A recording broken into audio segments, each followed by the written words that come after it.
Hello! For this video, I played both the Solnest demo and the Silktrails Cats in the Grove 2 demo. Both of these games are hidden cat type games created by Gallic Entertainment. They are both going to be live demos for the upcoming Steam Next Fest in a few days for the week of October 13 to 20, 2025. Starting with Solnest, one thing that I want to highlight is on the settings menu you can choose the difficulty that you want to play on. By this, it just means a timer for the stages. You have the option to play at your leisure on relax mode with no time limit, but you do have options going down from 10 minutes to 6 minutes to a mere 3-minute timer per stage if you want to challenge yourself. The Solnest demo seems to contain only the garden level and the first room. In both of these levels, I appreciate that the cats were not too difficult to find, and I was able to find all of the cats in the first room by myself, and almost all of the cats in the garden without any hints.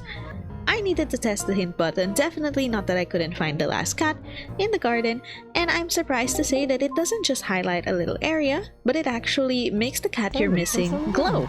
I think it's always good to have hints, though I have never seen a hint this generous. I wonder if it is something that might change if my difficulty was higher, but I can't say for sure. Solnest also has these little tidbits of lore of sorts with these signs in different rooms. And something easier to miss is the bottom at the bottom left corner, wherein you can prompt the lady you are accompanying to tell you some trivia. I think there were really only two downsides for me. One was that once you completed a level, you would kind of get forced out of it even if you revisit it, so you can't really take the time to admire the scenery with all the cats colored in. And the other is that the camera panning can be a little janky at times, prompting me to sometimes get a little confused on which mouse button is click and which one is pan. Overall, it was still a good hidden cat game to try out. Next up is Silktrails 2.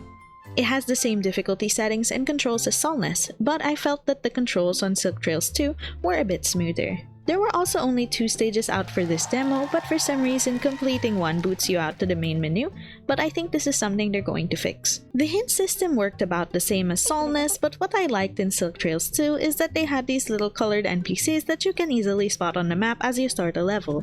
Each of these NPCs have their own extra quests that you can do and monitor at the bottom of your screen. Now, I liked it because it gives you more to look out for and not just the cats, so there's more to the gameplay depth. However, the hint system only works for the cats at the moment. The stage doesn't end until you complete all the quests, but the hint system will not show you hints for quest items, so you can expect to take a while longer looking for small quest items. I tried ignoring some of the quest items to see if the level would still clear without them, and I ended up getting lost trying to find them after the fact. So I recommend just taking on all the quests immediately, so you know what to look out for, and starting to click on every quest item that you see as you go along the stage naturally. I would say overall, both demos were pretty enjoyable, and they both have potential to be really nice hidden cat games to play in your downtime. Both games are planned for release at the end of 2025, so feel free to check out their demos in the next week and during Steam Next Fest if you're interested. That's all for today. See you next time!